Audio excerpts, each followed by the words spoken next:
فرمایا کہ میں اللہ کی قسم اپنے حوض کوثر کو اس وقت دیکھ رہا ہوں، اللہ نے دکھا دیا، اور آپ نے فرمایا کہ مجھے یہ خطرہ نہیں ہے کہ تم میرے بعد شرک کرنے لگو، لیکن مجھے ڈر ہے کہ تم دنیا کے مال میں پھنس جاؤ گے اور پھر تم ایک دوسرے کو قتل کرو گے جس طرح اگلی قوموں نے کیا، اور تم بھی تباہ و برباد کر دیے جاؤ گے جس طرح اگلے۔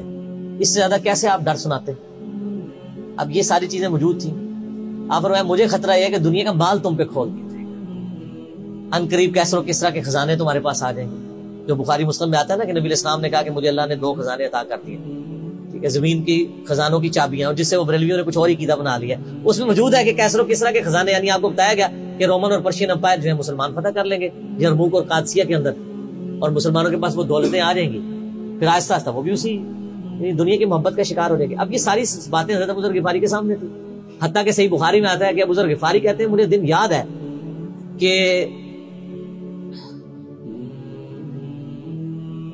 نبی علیہ السلام نے فرمایا کہ ابو ذر وہ احد پہاڑ دیکھ رہے، تو کہتے ہیں میں نے احد پہاڑ کی طرف دیکھا اور میں یہ سوچ رہا تھا کہ ابھی مجھے آپ کسی کام کے سلسلے میں وہاں بھیجیں گے، دن کا وقت تھا، تو میں اپنے ذہن میں یہ اندازہ لگانا شروع کر دیا کہ کوئی کام بتائیں گے تو میں یہ پہنچ کے واپس کتنی دیر میں آؤں گا، لیکن آپ نے یہ بات نہیں کرنی تھی۔ آپ نے فرمایا کہ اگر یہ سارا پہاڑ جو کئی کلومیٹرز پہ پھیلا ہوا ہے، آج بھی احد پہاڑ موجود ہے مدینہ شریف میں، مسجد نبی سے بھی نظر آتا ہے، اور جو شہدائے احد کا قبرستان ہے اس کی بالکل بیک سائڈ پہ کئی کلومیٹرز پہ پھیلا ہوا، اگر یہ سارا سونے کا ہو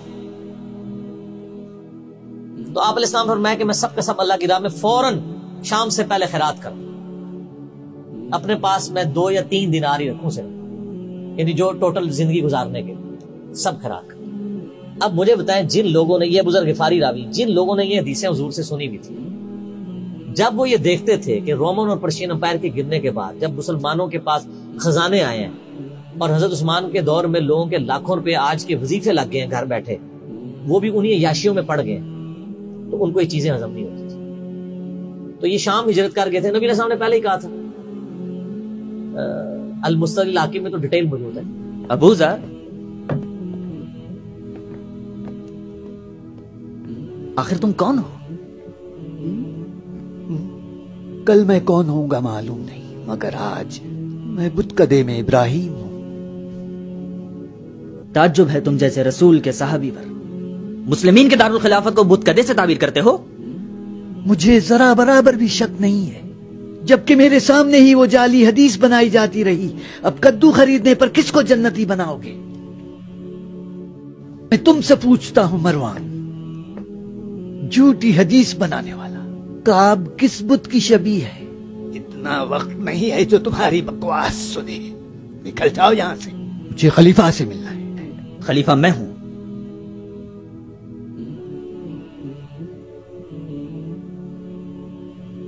پھر تو میں تم پر فاتحہ پڑھ کے جاؤں گا۔ کان کھول کے سن غفاری دیوانے، پھر کبھی اگر سنا کہ تم نے کوئی فتویٰ دیا ہے تو تمہاری زبان کھینچ لوں گا۔ جاؤ دفع ہو جاؤ۔ یہاں پہ میں آپ کو ضمن بتا دوں، اکثر لوگ صحابہ کرام کے حالات و واقعات کے بارے میں پوچھتے ہیں، مطلب پوری زندگیاں لگ جائیں تو وہ واقعات بیان کرتا رہے انسان، ختم نہیں ہوتا۔ اس میں 3 بڑی کتابیں ہیں جو یعنی اہل سنت کے ائمہ نے لکھی ہیں، اس میں جو ٹاپ آف دا لسٹ کتاب ہے وہ ہے اسد الغابہ۔ امام ابن اثیر المتوفا 630 ہجری نے 8000 صحابہ کے حالات و واقعات جمع کیے ہیں اس کے اندر۔ یہ اردو میں ترجمہ ہو چکا ہے شرح کے ساتھ، اس کی شرح لکھی ہے الاصابہ امام ابن حجر اسقلانی نے، المتوفا 852 ہجری۔ 8000 صحابہ کے حالات و واقعات، یہ سب سے بڑا ذخیرہ ہے ہمارے پاس۔ اسد الغابہ کی شرح الاصابہ، اور ایک اور کتاب ہے امام ابن عبد البر المتوفا 463 ہجری، الاستیاب ان کی کتاب ہے، اب وہ ابھی اردو میں ٹرانسلیٹ نہیں ہوئی ہے۔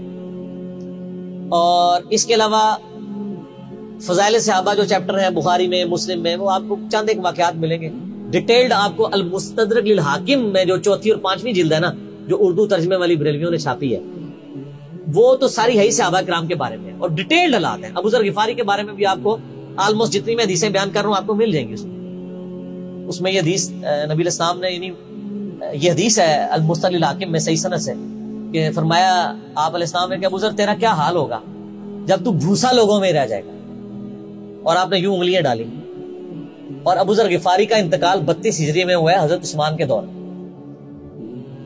یہ بات عبداللہ بن عمرو بن عاص کے بارے میں نہیں کہی؟ وہ بھی ہے، وہ تو صحیح بخاری میں ہے. اور ابو ذر غفاری کا انتقال 32 ہجری میں ہوا ہے حضرت عثمان کے دور میں. یہ بات عبداللہ بن عمرو بن عاص کے بارے میں نہیں کہی؟ وہ بھی ہے، وہ تو صحیح بخاری میں ہے. عبداللہ بن عمر بن عاص کو نبی علیہ السلام نے فرمایا تھا کہ تو بھوسا لوگوں میں رہ جائے گا. سیم الفاظ حضرت ابو ذر غفاری کے بارے میں حاکم میں ہے. آپ مسلم حاکم کا چیپٹر کھولیں. وہ تو یزید کے دور تک گئے تھے نا، یہ حضرت عثمان غنی کے دور میں بہت ہوئے.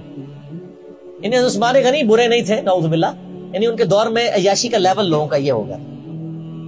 تو یہ یعنی اس میں پھر حدیث میں الفاظ ہیں نبی علیہ السلام سے، پھر انہوں نے کہا یا رسول اللہ میں کیا کروں، تلوار اٹھا لوں؟ آپ فرمایا صبر کرنا اور اپنی زبان سے تم حق بات کی تلقین کرتے رہنا، پھر آپ کو حاکم میں ملے گا. نبی علیہ السلام فرمایا کہ قریب تمہیں مدینے سے نکال دیا جائے گا، شام چلے جاؤ گے وہاں سے بھی نکال دیا جائے گا. اور سر ایک بڑی دردناک حدیث ہے ابو ذر غفاری کے پاس، وہ حاکم میں ہی ہے، المستدرک الحاکم میں. ہاں ہاں. غزوہ تبوک آپ کو پتا ہے ایک ایسا غزوہ تھا جس میں جو شرکت نہیں کرے گا وہ منافق ڈکلیئر ہوگا. قرآن میں فتویٰ آ گیا تھا. اس سے پہلے کبھی نفیر عام نہیں تھی، یہ پہلا اور آخری موقع تھا، کیونکہ رومن امپائر سے ٹکرانا تھا. سپر پاور تھی دنیا کی، 1.5 لاکھ کی فوج لے کے کیسرے روم بارڈر پہ آ گیا تھا عرب کے. تو نبی علیہ السلام نے اناؤنسمنٹ کی کہ بھئی اب سب نے جانا ہے، جو نہیں جائے گا منافق شمار ہوگا، الا یہ کہ کسی کے پاس ریسورسز نہ ہو، یا کوئی مریض ہو، یا کوئی عورت ہو، یا کوئی معذور ہو. منافقین آگے بہانے کر رہے تھے، کچھ سادہ لوگ مسلمان بھی اس کا حصہ بن گئے. بخاری مسلم میں 3 صحابہ کی توبہ کا واقعہ بھی موجود ہے، وہی میری ویڈیو ریکارڈڈ ہے. تو کعب بن مالک کی رضی اللہ تعالیٰ عنہ علیہ السلام، کچھ لوگ جو ہے وہ یعنی اپنے ان معاملات کی وجہ سے کچھ پیچھے بھی رہ گئے. تو المستدرک الحاکم میں آتا ہے کہ صحابہ کرام کہتے ہیں کہ ہم نبی علیہ السلام کے ساتھ سفر پہ نکلے نا جب، تو نبی علیہ السلام کو آگے کوئی بتاتا تھا، کہتا تھا یا رسول اللہ وہ جو فلاں بندہ تھا نا وہ بھی کوئی نہیں آیا، پیچھے رہ گیا. تو آپ علیہ السلام پرواہ نہیں کرتے تھے. پھر بتایا گیا یا رسول اللہ وہ بھی کوئی نہیں، یعنی جڑے نعرے مارتے سن اچھے اچھے جدوں ایتھے کسی دسیا جائے گا سر وہ تہاڈا پکا جڑا یار ہے بیلی وہ بھی کوئی نہیں ہے. تو حضور علیہ السلام کو لوگ نا فیڈ بیک دیتے یا رسول اللہ وہ بھی غائب ہے، وہ بھی نہیں آیا. اب 30,000 کے لشکر میں آپ نے کوئی ریکارڈ تو نہیں رکھا تھا، رجسٹر تھا، لیکن کدھر 30,000 بندوں میں کدھر کوئی رکھ سکتا ہے صاحب اس طرح. یا رسول اللہ وہ بھی رہ گیا، وہ بھی. تو حضور علیہ السلام کہتے ٹھیک. آپ فرماتے تھے اللہ چاہے گا تو آ جائے گا، نہیں آئے گا تو نہیں آئے. تو کسی نے کہا کہ وہ ابو ذر غفاری بھی پیچھے رہ گیا، آیا. اور ابو ذر کو اس کے اونٹ نے روک لیا. اونٹ ہی نہیں اٹھ رہا تھا نا سر، وہ آپ کو گاڑی تو نہیں ہے نا جو سٹارٹ کر لیں گے آپ. اونٹ چلنے سے انکار کرتے ہیں، تو کر سکتا ہے. اور سر سفر کتنا ہے؟ 700 کلومیٹر. 700 کلومیٹر کا ریگستانی سفر آج کے دور میں بھی کرنا مشکل ہے. سائیکل پہ نہیں آپ کر سکتے، پیدل تو آپ سوچ بھی نہیں سکتے. اونٹ کے بغیر کیسے ہو سکتا ہے، جس میں آپ کو اونٹ اس لیے بھی ضروری ہے کہ اس کے اوپر آپ نے سامان لادنا ہے. پانی نہیں راستے میں پینا، ریگستان میں تو کئی کلومیٹر تک کچھ بھی نہیں ہوتا، بھوکے پیاسے مریں گے. پھر آپ قافلے سے بھی جدا ہے. تو ابو ذر غفاری کوشش کرتے رہے کس طریقے اونٹ، اسی دوران قافلہ نکل گیا آگے، تو وہ اونٹ اٹھا ہی نہیں ہے. تو حضرت ابو ذر غفاری نے اپنا سامان اپنی پیٹھ پہ لاد دیا، پیدل چل پڑے ریگستانی سفر. حاکم کی روایت ہے کہ ہم نے دیکھا دور سے ایک اکیلا شخص آیا جس کی پیٹھ کے اوپر بورا لدا ہوا ہے. تو نبی علیہ السلام کی آپ محبت دیکھے، آپ نے فرمایا کہ تو ابو ذر ہو جا، یعنی جو آنے والا شخص ہے تو ابو ذر ہو. یعنی حضور نے خواہش کا اظہار کیا. آپ کو نظر تو نہیں آ رہا تھا یہ کون آ رہا ہے، آپ کی محبت، آپ کو پتا تھا ابو ذر غفاری نہیں رہ سکتا پیچھے. تو صحابہ کہتے ہیں آپ نے فرمایا تو ابو ذر ہو جا. تو صحابہ کہتے ہیں تھوڑی دیر بعد جب وہ قریب آئے تو ہم نے پہچان لیا ابو ذر غفاری ہیں. تو جب ہم نے پہچان لیا نا تو حضور علیہ السلام نے ان کے پہنچنے سے پہلے آپ نے فرمایا ابو ذر کو دیکھو اکیلا آ رہا ہے، اکیلے ہی دنیا سے جائے گا اور قیامت دن بھی اکیلا اٹھایا جائے گا، مرے گا. تو ابو ذر غفاری اس حاکم کی روایت میں آتا ہے ابو ذر غفاری کی موت کا وقت قریب آ گیا، صرف بیوی ہے پاس. بیوی نے رونا شروع کر دیا کہ حضرت آپ فوت ہو گئے، آپ کو کفن کون دے گا؟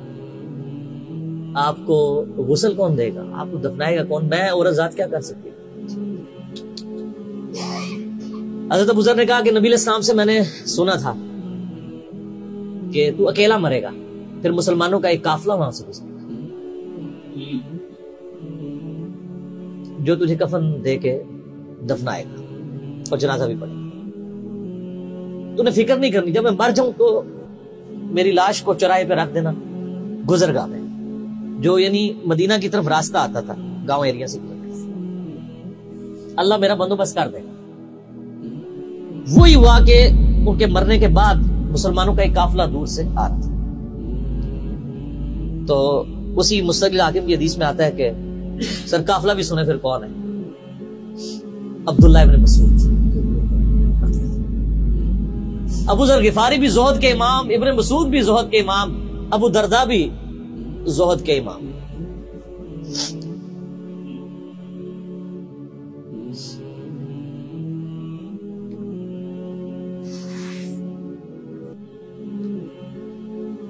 ابن مسعود رضی اللہ تعالیٰ عنہ جب وہاں پہ رکے، ان کو تو نہیں پتا تھا یہ کون ہے، تو انہوں نے کہا بی بی کیا ہوا؟ ان کا میرا خامند مر گیا ہے۔ ان کا یہ کون ہے؟ تو انہوں نے کہا ابو ذر غفاری۔ عبداللہ ابن مسعود کی چیخ نکل گئی، چیخ ماری انہوں نے، ان کا واہ۔ اللہ کے نبی نے فرمایا تھا کہ ابو ذر اکیلا آ رہا ہے، تبوک کے موقع پہ دنیا سے بھی اکیلا جائے گا اور قیامت والے دن بھی اکیلا اٹھائے گا۔ یعنی اب اسی سرزمین سے ہی اس نے اٹھنا ہے نا، ہر بندے نے اپنی قبر سے اٹھنا ہے، یعنی مسلمانوں کے قبرستان میں بھی دفن نہیں۔ ایک یہ جو مزار کی رٹ لگائے پھرتے ہیں، میں ان سے پوچھتا ہوں تمہارے بابوں کی کیا اوقات ہے؟ ابو ذر غفاری کا مزار دکھاؤ کدھر؟ جو اس روئے ارض پہ نیلی چھتری کے نیچے سچا ترین انسان جس کو اللہ کے نبی کہہ رہے ہیں، اس کا کوئی مزار نہیں ہے۔